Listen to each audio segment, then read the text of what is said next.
देखेंगे, ठीक है, जिससे हम लोग किसी भी सबस्ट्रेट का मतलब यहाँ पे मेरा कार्बोनिल कंपाउंड से है उसको कन्वर्ट कर सकते हैं करस्पॉन्डिंग अल्कोहल्स में। ठीक है, एक बार अगेन जितना हमने पीछे पढ़ा उस चीज़ का रिविजन कर लेते हैं। तो हम लोगों ने जो चीज़ स्टार्ट की, पहले वो अल्कोहल्स के बारे में इंट्रोडक्टरी पार्ट था, क्लासिफिकेशन था, उसका IUPAC नोमेनक्लेचर था। सेकेंड पार्ट में फिर उसकी फिजिकल प्रॉपर्टीज़ देखी थी, फिर कंपैरिजन वाले कुछ क्वेश्चंस किए थे, मतलब उसके स्ट्रक्चर्स कंपेयर किए थे हम लोगों ने, फिर प्रिपरेशन स्टार्ट किया। तो जिस वक्त हम लोगों ने प्रिपरेशन स्टार्ट किया उस वक्त से अब तक हम लोग कौन कौन सी मेथड देख चुके हैं। सो पहला हम लोगों ने जो प्रिपेयर करना शुरू किया था वो शुरू किया था अल्कीन से। अल्कीन्स में अगेन 3 मेथड थी, एसिड और H2O2 और BHO वाली।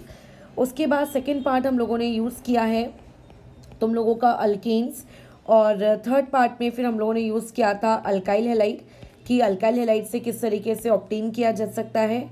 पार्ट नंबर 4 में हम लोगों ने ग्रिग्नार्ड रिएजेंट को यूज़ किया। पार्ट नंबर 5 में हम लोग एक्चुअल में यूज़ कर रहे हैं कि कार्बोनिल कंपाउंड्स को अगर तुम रिड्यूस करोगे, ठीक है, तो उनके रिडक्शन से वाया रिड्यूसिंग एजेंट हम लोग अल्कोहल्स ले सकते हैं। अब इसमें हमने फिर और सब पार्ट्स बनाए थे। पहला जो हम लोगों ने यूज़ किया था LAH और NaH और NaBH4। मेरे को बार बार वहाँ पे NaLH4 बोलने की आदत पता नहीं क्यों आती है। ठीक है, अब मैंने जिस दिन इस चीज़ का वीडियो बनाया था ना उस दिन मेरे से एक पार्ट एक्चुअल में तुम्हें बताना मैं भूल गई हूँ, वो वाला पार्ट मैं बता दूंगी। उस पार्ट से रिलेटेड सवाल कभी तुम्हारे बोर्ड एग्जाम्स में नहीं आने वाले, इस बात का ध्यान रखना बस। ठीक है, बी पार्ट फिर हम लोगों ने जो नेक्स्ट डे देखा वो आप लोगों का BB रिएक्शन थी, और BB रिएक्शन के बाद फिर कल हम लोगों ने एक MPV रिएक्शन को भी कंप्लीट किया। और उसके बाद अभी मैं एक आखिरी पार्ट बता रही हूँ जिस आखिरी पार्ट से तुम कार्बोनिल कंपाउंड्स को कन्वर्ट कर सकते हो किसमें, आपके करस्पॉन्डिंग अल्कोहल्स में। बट इसका ये मतलब नहीं है कि सिर्फ यही 4 रिड्यूसिंग एजेंट हैं, और भी रिड्यूसिंग एजेंट हैं। उन रिड्यूसिंग एजेंट का आज मैं एक कैसा है स्क्रीनशॉट तुम्हारे साथ या फिर PDF कहो उसको चीज़ को मैं शेयर कर दूंगी ग्रुप पे, तो उसको देख लेना। तो अभी देखो जो D वाला पार्ट है वो D वाला पार्ट है कैटालिटिक हाइड्रोजिनेशन। इस मेथड से एक्चुअल में हम लोग किस तरीके से अल्कोहल प्रिपेयर करते हैं ये हम लोगों को सीखना है। कैटालिटिक हाइड्रोजिनेशन एक बहुत ही इंपॉर्टेंट रिएक्शन है अनसैचुरेटेड हाइड्रोकार्बन्स की। अल्कीन्स एंड अल्काइंस इस रिएक्शन को शो करते हैं। ठीक है, एडिशन रिएक्शन है बेसिकली ये। तो इस रिएक्शन की जो मैकेनिज्म है उस चीज़ का वीडियो हम अलग से देखेंगे। मैं इसमें उसके मैकेनिज्म को क्लब नहीं कर रही हूँ क्योंकि मैकेनिज्म क्लब करने के बाद अल्कीन्स और अल्काइंस के इलस्ट्रेशन लेकर फिर वो काफ़ी लंबा हो जाएगा। अभी मान कर चलते हैं कि जैसे अगर हमको ये रिएक्शन आती होती तो हम लोग किस तरीके से इसका प्रोडक्ट लिखते, तो वही वाला पार्ट हम लोग कर रहे हैं। ठीक है, तो देखो जरा कैटालिटिक हाइड्रोजिनेशन होता क्या है। कैटालिटिक हाइड्रोजिनेशन के लिए जो हम लोगों को यहाँ पे ऑब्वियस है रिएजेंट रिक्वायर होता है, वो रिएजेंट क्या क्या होते हैं। अगर इसमें हम लोगों को रिएजेंट की मैं बात करूँ तो यहाँ पे हम लोग हाइड्रोजन यूज़ करते हैं, यही इसका सबसे इम्पॉर्टेंट रिएजेंट है। और यहाँ पे हम लोग जो कैटलिस्ट यूज़ करते हैं वो कैटलिस्ट किस काम के लिए, मतलब कैटलिस्ट कौन होते हैं, मेटल्स रहते हैं, जैसे कि आपका निकल हो जाता है, प्लैटिनम हो जाता है या पैलेडियम हो जाता है। अब दूसरी सबसे ज़रूरी चीज़, ये जो हम लोग यहाँ पे कैटलिस्ट यूज़ करते हैं ये सॉलिड स्टेट में यूज़ करते हैं।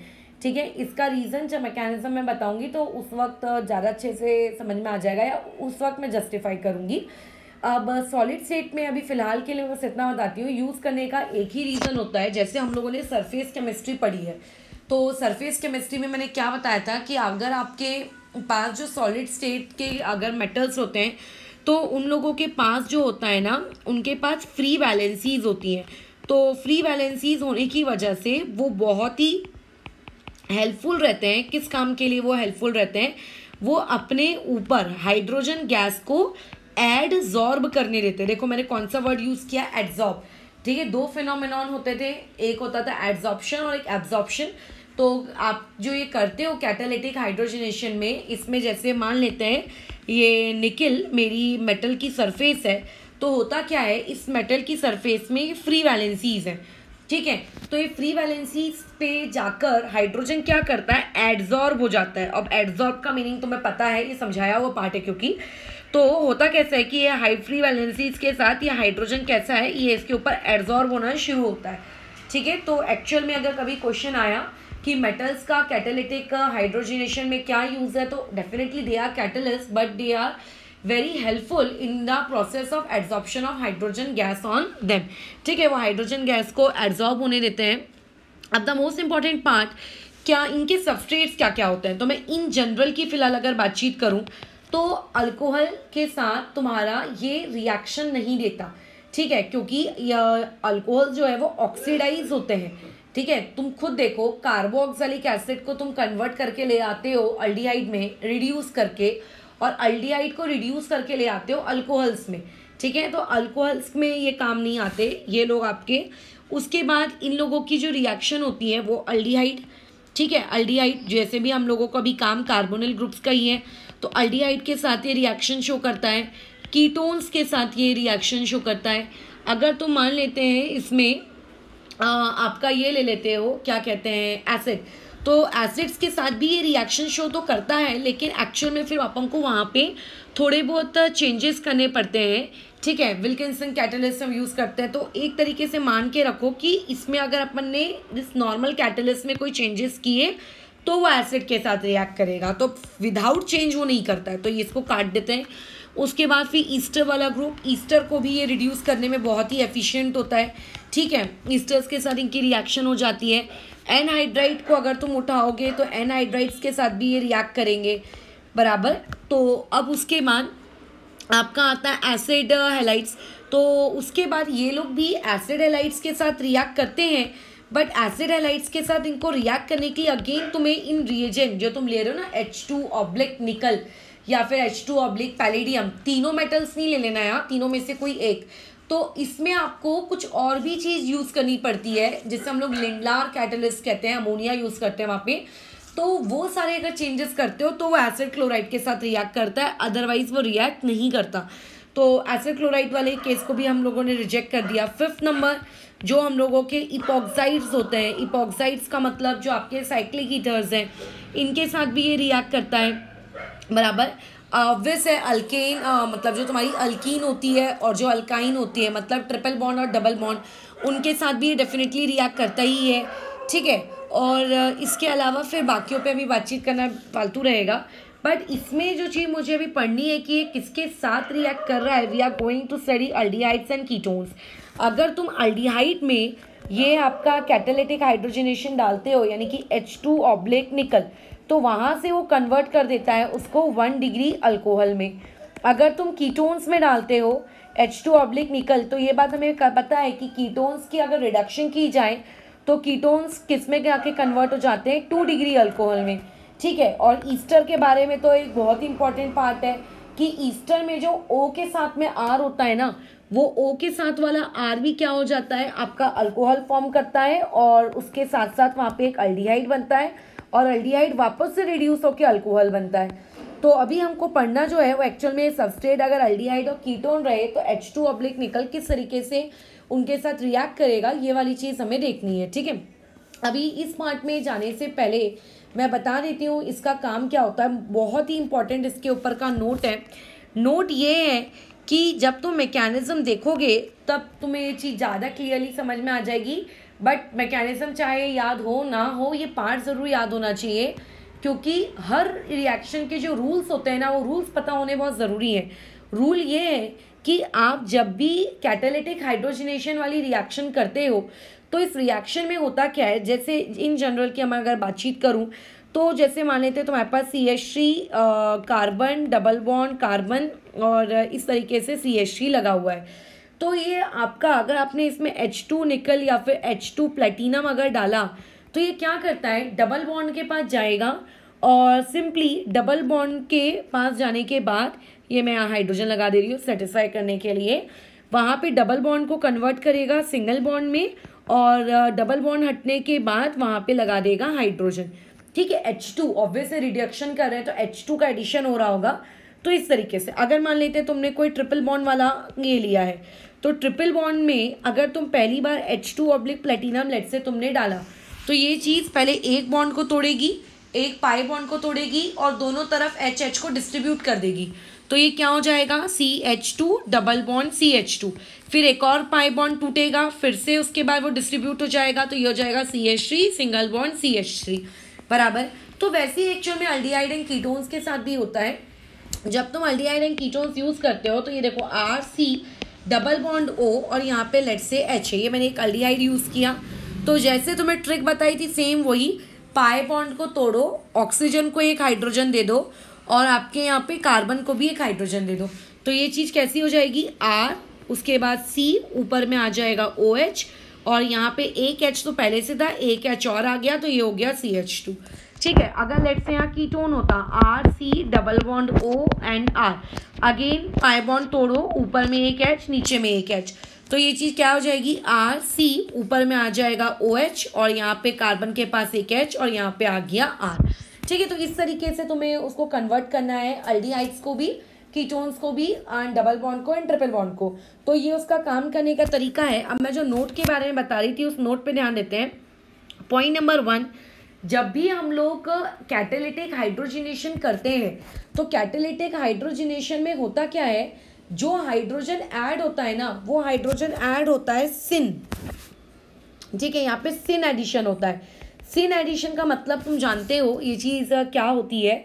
जैसे अगर मान लेते हैं मेरे पास ये वाली चीज़ है RC डबल बॉन्ड को फिलहाल रहने दो, ये ले लो, ट्रिपल बॉन्ड, इसको R को मैं यहाँ से हटा देती हूँ इन जनरल, और ये ऐसा कुछ तुम्हें दिया हुआ है।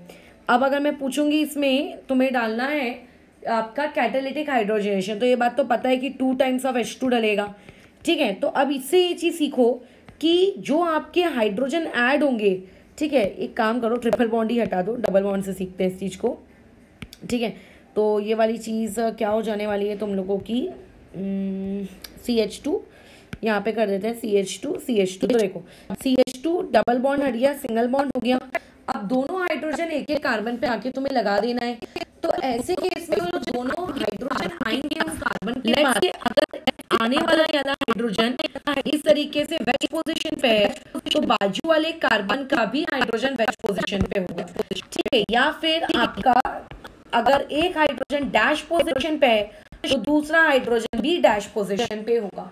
ठीक है, एकदम सेम, ऐसा नहीं होगा कि एक वेज पे है एक डैश में, एंटी एडिशन नहीं होता है। ठीक है, यहाँ पे कैसा एडिशन होता है, सिन एडिशन होता है, बस इस बात का ध्यान रखना है। ठीक है, ये आपका नोट नंबर 1। अच्छा, पॉइंट नंबर 2 में आते हैं। हमने जैसे LAH और NaBH4 का पढ़ा था, उनमें क्या था कि LAH या फिर जो NaBH4 थे वो कीटोन या एल्डिहाइड को तो रिड्यूस कर देते थे, लेकिन जब बात आती थी डबल बॉन्ड की तो वो बहुत ही चूजी हो जाते थे, है ना। यानी कि अगर आपके बीटा कार्बन पर कोई पीएच ग्रुप रहेगा तो वो रिड्यूस करते थे, अगर वहाँ पे बीटा कार्बन पे कोई पीएच ग्रुप नहीं है तो डबल बॉन्ड को रिड्यूस नहीं करता था, और इवन NaBH4 तो करता भी नहीं था, अगर तुम्हें याद हो तो ऐसे में ये कैटालिटिक हाइड्रोजनेशन ऐसा नहीं है। कैटालिटिक हाइड्रोजनेशन आपके एल्डिहाइड एंड कीटोन्स को भी रिड्यूस करेगा, एज वेल एज जो तुम्हारे पास डबल बॉन्ड या फिर ट्रिपल बॉन्ड है उनको भी ये रिड्यूस करेगा। ठीक है, तो इस स्टेटमेंट को तुम अच्छे से अपनी लैंग्वेज में लिख लेना कि इट कैन रिड्यूस, मतलब it reduces aldehyde and ketone as well as it can reduce double bond as well as triple bond. ठीक है, ये LAH और NaBH4 के ऊपर ये इसका एडवांटेज है। ठीक है, अब पॉइंट नंबर 3 में आते हैं। पॉइंट नंबर 3 ये है कि कभी कभी सवाल में तुम्हें H2 तो दिख रहा है, तुम्हें पैलेडियम दिख रहा है, बट पैलेडियम के साथ तुम्हें यहाँ प्लस में कार्बन भी दिख रहा है, तो ये चीज़ हो जाती है चारकोल। तो होता कैसा है कि जब हम लोग ना, जैसे मान लेते हैं मेरे पास पैलेडियम की सरफेस है, इस पैलेडियम की सरफेस में पहले क्या करते हैं हम लोग, चारकोल यहाँ पे आ जाता है, चारकोल डिपॉजिट हो जाता है। तो चारकोल के डिपॉजिट होने से क्या होता है, जो आपके पास पहले बहुत सारी फ्री वैलेंसीज होती थी जो ज़्यादा से ज़्यादा हाइड्रोजन को अपने ऊपर एब्जॉर्ब करवा पाती थी, अब हो क्या कह रहा है कि उस सरफेस पे चारकोल डिपॉजिट हो गया है, तो जिसकी वजह से आपके पास फ्री वैलेंसीज कम हो गई हैं, तो ज़्यादा हाइड्रोजन एब्जॉर्ब नहीं हो पा रहा है। तो अगर ज़्यादा हाइड्रोजन एब्जॉर्ब नहीं होता है तो इसलिए वजह से जो रिएक्शन की रिएक्टिविटी है ना वो डिक्रीज हो जाती है। ये H2 plus palladium plus carbon, अगर कहीं उसको कार्बन डबल बॉन्ड कार्बन दिख रहा है तो वो क्या करता है, उस चीज़ को रिड्यूस कर देता है, किस चीज़ में, आपके इस तरीके से कार्बन सिंगल बॉन्ड कार्बन में। ठीक है, और अगर तुम्हें यहाँ पे NO2 दिख रहा है तो H2 पैलेडियम प्लस कार्बन उसको NH2 में कन्वर्ट कर देगा। अगर तुम्हें कहीं साइनाइड दिख रहा है जैसे RC ट्रिपल बॉन्ड N, तो वो क्या करेगा, उसे ऐसे कन्वर्ट कर देगा। ठीक है, RCH2 NH2, इसको हम लोग ऐसे समझते हैं कि एक पाई बॉन्ड तोड़ा तो एक H, फिर एक और पाई बॉन्ड तोड़ा तो एक और H और एक और H। ठीक है, ऐसे समझना है इसको। ये इस तरीके से तुम्हें दिखेगा। कहीं तुम्हें अजाइड दिखेगा तो एजाइड वाली चीज़ को वो कन्वर्ट कर देता है RNH2 में। ठीक है, और एक सबसे इम्पॉर्टेंट इसका पार्ट होता है कि बेंजाइल अल्कोहल अगर कहीं दिख रहा है, तो ये हम फिनाइल वाले केस में देखेंगे इसको। बेंजाइल अल्कोहल अगर कहीं दिख रहा है तो बेंजाइल अल्कोहल को ये कन्वर्ट कर देता है टॉलिन में। ठीक है, बट इस वाले पार्ट का एक अलग से नियम है, उस नियम में हम नहीं जा रहे हैं क्योंकि हमें फिलहाल अल्कोहल की प्रिपरेशन करनी है। तो ये वाली चीज़ इस तरीके से वर्क करती है। तो अभी बस इस चीज़ को भी याद रखना कि ये कौन है, फिर इसके ऊपर के मैं इलस्ट्रेशन में बताती जाऊँगी कैसे करना है। ठीक है, चलो अभी पहले इलस्ट्रेशन देख लेते हैं क्योंकि मैकेनिज्म मैं इस वाले पार्ट में डिस्कस नहीं करूँगी, मैकेनिज्म तुम लोगों का अलग से डिस्कस किया जाएगा। अब देखो इसके इलस्ट्रेशन किस तरीके से हैं। मान लेते हैं तुम्हारे पास ये क्वेश्चन दिया हुआ है यहाँ पे। ठीक है, ये दे दिया मैंने CH3 CH2 और CHO, ये आ गया आपके पास। और उसके बाद नेक्स्ट वाला दे दिया है तुम्हारे पास CH3 CH2। ठीक है, CH3 है, CH2 है, फिर C डबल बॉन्ड O है और यहाँ पे CH3 है। और उसके बाद जो एक और क्वेश्चन दे दिया वो इस तरीके से एक साइक्लोहेक्सीन है, और साइक्लोहेक्सीन के पास मैंने यहाँ पे दे दिया है C डबल बॉन्ड O और यहाँ पे CH3। तीनों के इसमें मैं एक ही चीज़ डाल रही हूँ, वो है लेट्स से आपका H2 ऑब्लिक निकल। निकल के बदले तुम कोई भी कैटलिस्ट यूज़ कर सकते थे, यानी कि पैलेडियम या फिर प्लेटिनम। तो अभी यहाँ पे जो हम लोगों ने यूज़ किया है इससे होगा क्या, ये चीज़ देखो, ये जो वाला ये है इसको मैं रीड्रॉ कर रही हूँ। ठीक है, इस चीज़ को रीड्रॉ कैसे करेंगे, CH3 CH2 फिर कार्बन है, फिर डबल बॉन्ड O है और यहाँ पे हाइड्रोजन है, बराबर। तो ये चीज़ देखो कैसी हो जाएगी, डबल बॉन्ड को तोड़ो, ऊपर में एक हाइड्रोजन नीचे में एक हाइड्रोजन, तो ये क्या बन जाएगा CH3 CH2 CH2 और उस पर लग जाएगा OH। ये ऐसा, ये 1 डिग्री अल्कोहल मुझे मिल गया। अब एक बार तुम इस कार्बन को चेक करो। ठीक है, जब भी कोई रिएक्शन करते हो ना तो ये अपनी एक आदत सी बना लो कि कार्बन की कायरलिटी चेक कर लिया करो। ठीक है, तो क्या ये कार्बन कायरल है क्या, ऑब्वियसली नॉट, ये कार्बन आपका कायरल नहीं है क्योंकि उस पर कायरल होने के लिए sp3 के साथ साथ चारों जो ग्रुप्स अटैच्ड होते हैं वो कैसे होने चाहिए, डिफरेंट। तो यहाँ पे चारों ग्रुप डिफरेंट नहीं है, 2 हाइड्रोजन की वजह से वो कायरल होने से बच गया। चलो इसमें रिएक्शन करते हैं, ये डबल बॉन्ड तोड़ते हैं। ठीक है, इस डबल बॉन्ड को तोड़ने पे ऊपर एक हाइड्रोजन नीचे एक हाइड्रोजन, तो ये चीज़ कैसी हो जाएगी, CH3 CH2 फिर कार्बन, यहाँ ऊपर में OH, यहाँ पे H और यहाँ पे CH3। तुम अब ये चेक करो कि यहाँ पे ये जो कार्बन है अब ये क्या हो चुका है, कायरल हो चुका है, बराबर। तो अब इस क्वेश्चन में ना अगर से मुझे पेपर सेट करना हो तो ऑब्वियसली मैं अल्कोहल को लेकर इतना आसान सा मैं पेपर सेट नहीं करूँगी कि बस तुम्हें बॉन्ड तोड़ो और HH लगा दो। इसमें एक इंसान कैसा कर सकता है, क्वेश्चन को थोड़ा सा ट्विस्ट कर सकता है। किस तरीके से ट्विस्ट कर सकता है, वो तुमसे ये पूछ लेगा कि इस वाले क्वेश्चन में अगर हमने इसकी रिएक्शन की, इस क्वेश्चन के लिए वैलिड नहीं है, हमेशा के लिए कोई भी रिएक्शन करो, अगर मैंने इसमें रिएक्शन की तो बताओ यहाँ से नंबर ऑफ प्रोडक्ट्स कितने बनेंगे। ठीक है, ये क्वेश्चन यहाँ क्रिएट किया जा सकता है। यहाँ पूछा जा सकता है कि यहाँ नंबर ऑफ प्रोडक्ट्स कितने बनेंगे। तो जब कोई भी कार्बन कैसा आपका कायरल होता है ना, तो वो वाली चीज़ कैसे है, फिर आपको नंबर ऑफ प्रोडक्ट्स कैसे हो जाते हैं, वहाँ पे 2 हो जाते हैं। ठीक है, कायरलिटी की वजह से नंबर ऑफ प्रोडक्ट्स कितने हो जाते हैं, 2। एक ये भी रहता है और एक इसका अपोजिट पार्ट भी रहता है। तो यहाँ पे नंबर ऑफ प्रोडक्ट्स कितने हो जाएंगे, 2। ये चीज़ स्टीरियोकेमिस्ट्री की है, उसमें ये चीज़ सीखोगे, बट ये तो कायरल नहीं है, तो यहाँ पे नंबर ऑफ प्रोडक्ट्स कितने रहेंगे, आपका 1 का 1 रहेगा। तो ये आ गया। अब यहाँ पे चेक करते हैं, ये वाले क्वेश्चन में भी देखो हमने H2 निकल डाला है। अब अगर तुम यहाँ पे NaBH4 या फिर LAH यूज़ करते तो वो क्या करता, जो तुम्हारे पास साइड चेन में तुम्हें एक कीटोन जैसा दिख रहा है, उस कीटोन को वो इस फॉर्मेट में कन्वर्ट कर देता और जो आपका डबल बॉन्ड है वो वैसे का वैसे ही रह जाता।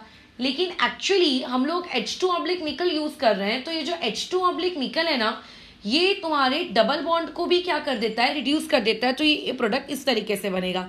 अगेन चेक करो, ये कार्बन कैसा है, कायरल है, तो यहाँ पे नंबर ऑफ प्रोडक्ट्स कितने हो जाएंगे, 2। ठीक है, तो इस तरीके से याद करना, जब भी कायरलिटी रहेगी तो नंबर ऑफ प्रोडक्ट्स क्या हो जाते हैं, डबल। इसका रीज़न तुम्हें स्टीरियोकेमिस्ट्री में मिलेगा। अच्छा, अब यहाँ पे कुछ मैं क्वेश्चन दे रही हूँ, इसको हम लोग फिर से अटेम्प्ट करके देखते हैं। जैसे ये दे दिया CHO, और उसके बाद फिर एक ऐसा दे देते हैं, ये डबल बॉन्ड O, ठीक है। ये वाली चीज़ ऐसी कर लो, यहाँ पे पाई बॉन्ड, यहाँ डबल बॉन्ड O, और उसके बाद यहाँ पे मैंने एसिड क्लोराइड ले लिया। इन पांचों में, मतलब इन चारों में मैं H2 प्लैटिनम डाल रही हूँ। ऊपर वाले में क्या डाला था, वहाँ निकल डाला था, ठीक है। तो अब देखते हैं इससे यहाँ पे प्रोडक्ट हम लोग क्या फॉर्म कर रहे हैं। तो ये वाली चीज़ देखो कितनी हो जाएगी, 1 2 3 4, 4 कार्बन का अल्कोहल। तो 1 2 3 4, चौथे कार्बन पे मैंने लगा दिया OH। ये क्या है, कीटोन। तो कीटोन से भी अल्कोहल बनेगा, बट कितने कार्बन का, 3। तो ये 3 कार्बन, और OH का लगाना है ऐसे बीच में। ये क्या है, यहाँ पे कीटोन है, तो ये आपकी रिंग जहाँ पे डबल बॉन्ड O है, वो वाली चीज़ कन्वर्ट हो गई OH में, और जो डबल बॉन्ड था वो भी किस में कन्वर्ट हो गया, सिंगल बॉन्ड में, ठीक है। अब यहाँ पे आती है चीज़ तुम्हारी एसिड क्लोराइड। तो ये जो एसिड क्लोराइड है एक्चुअल में ये भी कन्वर्ट हो जाता है अल्कोहल में, ठीक है। यहाँ पे जो एसिड क्लोराइड है ये भी किस में कन्वर्ट हो जाएगा, अल्कोहल में। बस वहाँ पे गिन लो कि कितने कार्बन है। तो 2 कार्बन का एसिड क्लोराइड है, तो 2 कार्बन का अल्कोहल बना दो, CH3 CH2, और यहाँ पे आ गया OH, ठीक है। ये इस तरीके से। फिर नेक्स्ट इलस्ट्रेशंस में आते हैं। तो नेक्स्ट इलस्ट्रेशन देखो कुछ इस तरीके से, तुम्हें यहाँ पर ये चीज़ दे दी गई, ये अभी इसके जैसा ही एक इलस्ट्रेशन हमने लिया भी था। यहाँ पे डाला है मैंने एक इक्विवेलेंट H2 पैलिडियम, और एक बार मैं इसी में डाल रही हूँ H2 पैलिडियम। तुम्हें देखने में ऐसा लग सकता है कि ये दोनों चीज़ें कैसी हैं, आपके पास सेम है, तो ऑब्वियस है सबस्ट्रेट सेम है। लेकिन जो देखो तुम चेक करो रिएजेंट, यहाँ पे मैं क्या बोल रही हूँ कि H2 पैलिडियम, मतलब पैलिडियम तो एक सरफेस है ना, H2 की बात कर रही हूँ। H2 हम सिर्फ एक ही ले रहे हैं, और यहाँ पे एज सच मैंने कुछ मेंशन नहीं किया है। तो यहाँ पे जो तुम्हारा H2 है वो ऑब्वियस है, एक तो नहीं है, वो एक से ज़्यादा होगा। तो ऐसे क्वेश्चन में देखो क्या होगा कि ये वाली चीज़ सबसे पहले किसको रिड्यूस करेगी, क्योंकि एक ही है ना, तो वो कर तो कीटोन को भी सकती है, और कर तो वो आपके पाई बॉन्ड को भी, मतलब अल्कीन वाले बॉन्ड को भी कर सकती है। तो पहले वहाँ पे रिडक्शन होगा तुम्हारे इस वाले बॉन्ड का, ठीक है। ये कन्वर्ट हो जाएगा सिंगल बॉन्ड में, और ये बाहर वाला रह जाएगा वैसे का वैसे।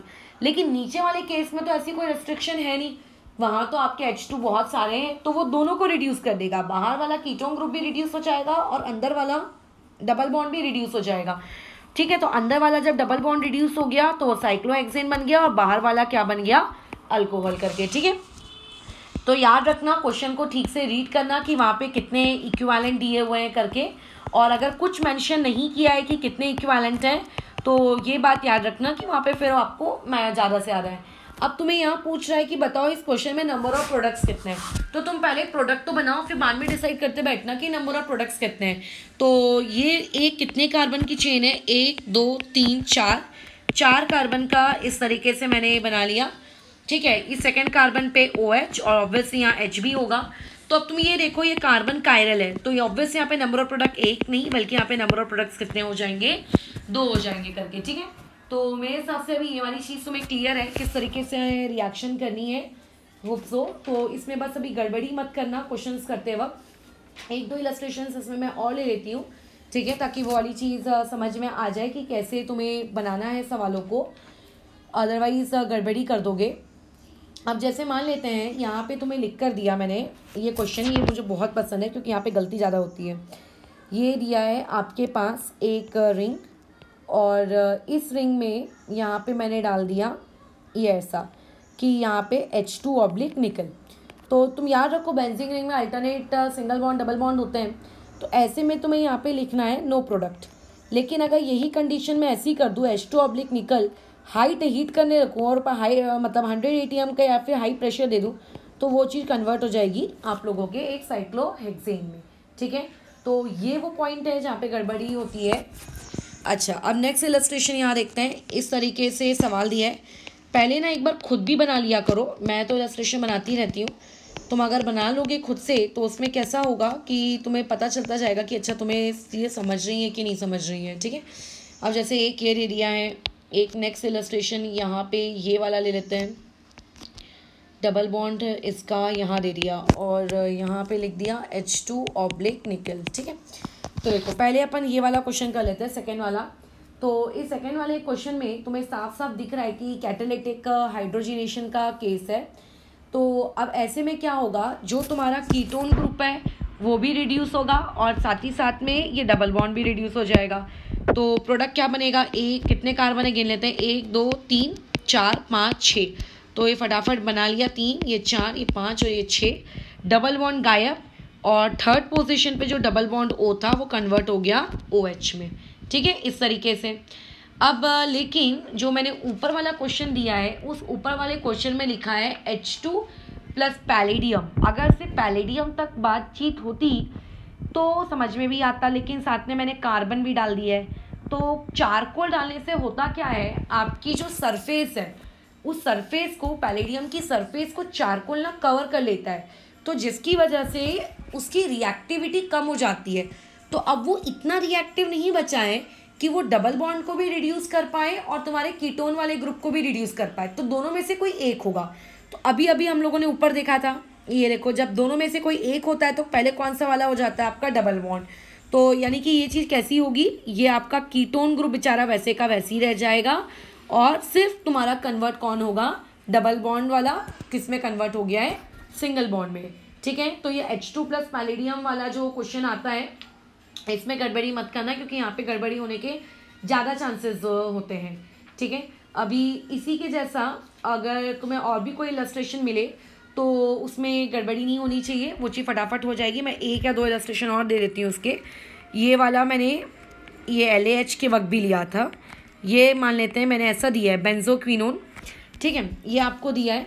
इसमें तुम्हें बोला गया कि इस वाले में एक बार H2 प्लस प्लैटिनम डालो और यहाँ पे बोला है कि H2 प्लस पैलेडियम और कार्बन डालो।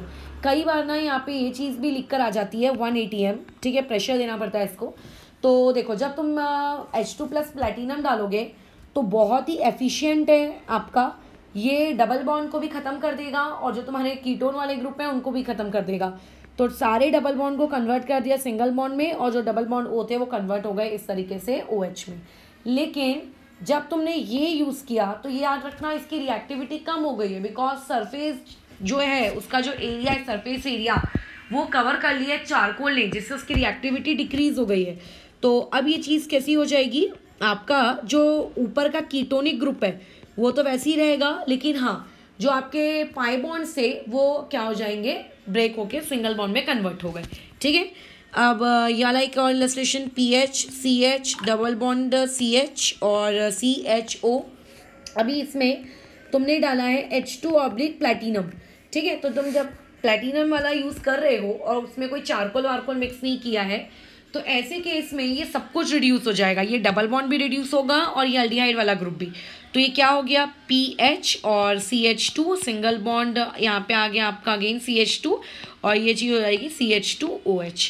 ठीक है, और उसके बाद अगर इसी वाली चीज़ में मैं ये यूज़ कर दूँ H2 plus palladium plus carbon, तो अब ये बेचारा क्या करेगा, तो ये क्या हो जाएगा आपका, सिर्फ इसको रिड्यूस कर पाएगा। तो ये हो जाएगा PH CH2 single bond CH2 और आपका CHO वैसे का वैसे।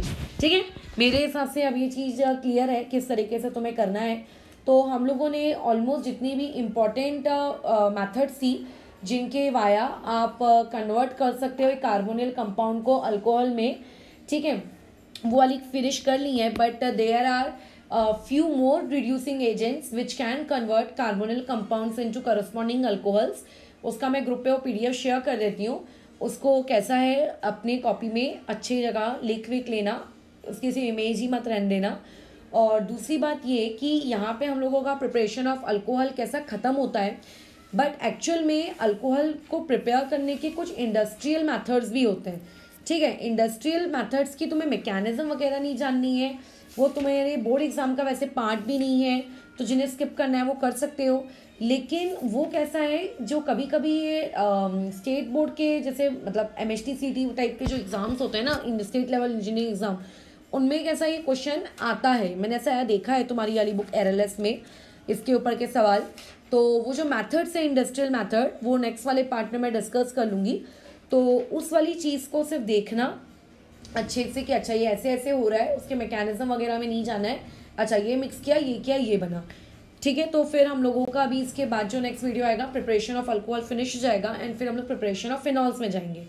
अब एक इम्पॉर्टेंट चीज़ तुम मार्क करो, एक डायरी मेंटेन करो, क्योंकि अब केमिकल रिएक्शंस बढ़ती जा रही हैं। अब जैसे अभी हम लोगों ने जो 4 दिन में जितनी भी रिएक्शंस पढ़ी, मैं लिटरली बता रही हूँ, मैकेनिज्म का तुम्हें कोई यूज़ नहीं पड़ेगा, कोई तुमसे बोलेगा नहीं वहाँ पे एग्जाम में कि मैकेनिज्म लिख कर दिखाओ MCQ वाले पेपर्स में। वहाँ पे आपको ये मैटर करेगा कि आपको कंसेप्ट कितने याद हैं। तो जैसे कल हमने MPV रिएक्शन पढ़ी थी, तो वहाँ पे अच्छा इस क्वेश्चन का रिएजेंट ये है, इस क्वेश्चन का कैटलिस्ट ये है, यहाँ पे बाय प्रोडक्ट ये बनता है, सबस्ट्रेट ये है, क्या इस रिएक्शन का कोई इंटरमीडिएट है क्या, तो हाँ यहाँ पे साइक्लिक ट्रांजिशन स्टेट इसका इंटरमीडिएट होती है। इस रिएक्शन में हम लोगों ने एल्यूमिनियम आइसो प्रोपोक्साइड ही क्यों यूज़ किया, एल्यूमिनियम के बजाय कोई दूसरा मेटल क्यों नहीं यूज़ किया, शॉर्ट में नोट्स बना लो। अच्छा ये सिन एडिशन देता है कि एंटी एडिशन देता है, तो उसके जो शॉर्ट नोट्स है ना 3-3 4-4 5-5 लाइन के कि सबस्ट्रेट कौन है, रिएजेंट कौन है वगैरह वगैरह, वो एक कॉपी में कैसे हर रिएक्शन का मेंटेन करते हो, सच दैट कि एक पेज में कम से कम 4 रिएक्शन आपकी, एटलीस्ट 3 रिएक्शन तो कवर हो ही जानी चाहिए। तो पूरी रिएक्शन की कहानी लिखना है, उसकी कहानी, उसका सारांश, उसकी समरी 4-6 लाइन में ख़त्म करना है। तो जो तुम्हारी नॉर्मल कॉपीज़ होती हैं A4 साइज़ की, उसमें एक पेज में 3-4 रिएक्शन जब आ जाएंगी तो तुम्हें कैसा डेली रिवाइज करने में आसानी होगी। अदरवाइज कॉपी जब तुम्हारी भर जाएगी ना तो होगा कैसा कि तुम बस देखते रह जाओगे, बीच में इलस्ट्रेशंस भी आ गए तो ज़्यादा लगता है कंटेंट और फिर रिविजन में दिक्कत होती है। तो ऐसा कैसा मेंटेन करना शुरू करो ऑर्गेनिक को लेकर, ठीक है।